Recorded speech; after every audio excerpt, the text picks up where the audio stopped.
അവിടെ കുട്ടികൾ പാർത്തുണ്ട്. നമുക്ക് നേരെ പോയോക്കാം.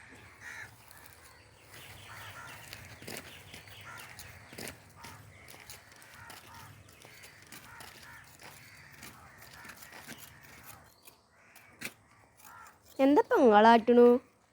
എന്താ മോളെ വിറകുണ്ടാക്കണം. ഇപ്പം ആർക്കും വിറകൊന്നും വേണ്ടല്ലോ. ഒക്കെ അപ്പോൾ ഗ്ലാസും കുക്കറും ഒക്കെ അല്ലേ. നമുക്കാണെങ്കിൽ ഗ്യാസും ഇല്ല, നമുക്ക് കത്തിച്ചാനും അറിയില്ല. പണ്ടിപ്പോൾ എല്ലാവരും ഇതൊക്കെ ചെറിയ ഉണക്കി ഉണ്ടാക്കിയിട്ട് വിറകൊക്കെ ഉണ്ടാക്കി വെച്ചുണ്ടാക്കിയിരുന്നു. ഇപ്പം ആർക്കും വേണ്ട. ഉമ്മാൻ്റെ കുട്ടികൾ എവിടുന്നാ വരുന്നു? ഞങ്ങള് പീടിക്ക് അങ്ങനെ പോയതേനു. അപ്പൊ ഞങ്ങൾ പാടം കാണാൻ അങ്ങനെ പോയപ്പോഴേ അപ്പോൾ നമ്മൾ എന്താ പറയാ, ഇപ്പം ആർക്കും വിറകൊന്നും വേണ്ട. മക്കളൊക്കെ ഇപ്പോൾ ഗ്യാസുമ്മ വെക്കും. അത് ഒരു 2 വിസിൽ കഴിയുമ്പോൾ ആവും ചെയ്തു. ഇപ്പം ആർക്കും വിറക് ഉണ്ടാക്കേണ്ട കൂട്ടൊന്നുമില്ല. അതല്ല ഇങ്ങനത്തെ പണി എടുക്കണ കാരണം വിറകുണ്ടാക്കുന്നതോ?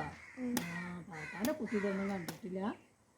പണ്ടെല്ലാവരും ഇതൊക്കെ ഉണ്ടാക്കി ഉണക്കി ഉണ്ടാക്കിയൊക്കെ കത്തിച്ചില്ല. ഇപ്പം എല്ലാവർക്കും പിന്നെ ഗ്യാസും കുക്കറും ഇതൊക്കെ വന്നോണ്ടേ വിറകൊന്നും വേണ്ടേ. ഞാനിപ്പോൾ എന്താണെന്ന് വെച്ചാൽ ഒന്നും കത്തിച്ചാനറിയില്ല. അപ്പോൾ വിറകുണ്ടാക്കുകയാണ്. അല്ല ഇപ്പൊ താത്ത ഇത് എടുത്തേക്കാനൊന്നും ആയില്ലേ? അതിൻ്റെ കൂട്ടം പറയേണ്ട മോളെ. ഇനിയിപ്പോൾ ഇതൊക്കെ ഒരു ഭാഗത്ത് ഒതുക്കി ഉണ്ടാക്കി വെക്കണമെങ്കിൽ അതായിരിക്കും വലിയ പണിയെടുക്കാം. കൊത്തി ഉണ്ടാക്കണേക്കേറെ പണിയാണ് നമ്മളിതൊക്കെ ഒന്ന് എടുത്തേക്കണമെങ്കിൽ. പിന്നിപ്പോൾ കുട്ടികളൊന്നും ഇവിടെ ഇല്ലേനും, ഓരൊക്കെ വിരുന്നേക്കാണ്. ഞാൻ മാത്രമേ ഉള്ളൂ ഇവിടെ. എൻ്റെ കത്തിൻ്റെ തലൻ്റെ ഇതാണെങ്കിൽ ഇങ്ങനെ ഇരിക്കണം. നോക്കട്ടെ, ഒന്ന് നോക്കാം. കുട്ടി കത്തിൻ്റെ ചേല്. അല്ലാ, എന്താ കത്തിന് ചേലൊക്കെ അങ്ങനെ ഇരിക്കണേ? എന്താ ചെയ്യാൻ? ഞാൻ കൊത്തി കത്തി ഇങ്ങനെ ആയി. പിന്നിപ്പോൾ എന്താ ചെയ്യുക?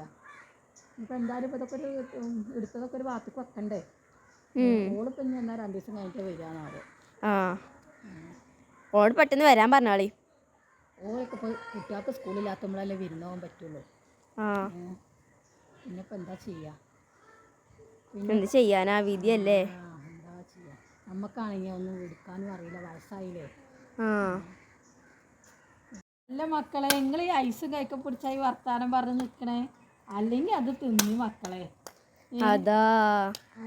അതിപ്പോ ഇനി അലിഞ്ഞിട്ടുണ്ടാവൂലേ? അത് വലിഞ്ഞു പോകുന്നുണ്ട്. നിങ്ങളത് തിന്നി കുട്ടികൾ അതും കൈക്കെ പിടിച്ചപ്പോ വർത്താനം പറഞ്ഞത്. അപ്പൊ ഞങ്ങൾ എന്നാ പോവാണ്, അല്ലെങ്കിൽ ഇപ്പൊ നിങ്ങളോട് വർത്താനം പറഞ്ഞത് ഞങ്ങൾ ഐസ് അലിഞ്ഞു പോകും. ഉമ്മ മുടി ചെല്ലുമ്പോ പൈസ എവിടെ വെച്ചുമ്പോ വെള്ളം കാണിച്ചു കൊടുക്കേണ്ടി വരും. എന്നാ ഞങ്ങള് വയസ്സിലാലേക്കും.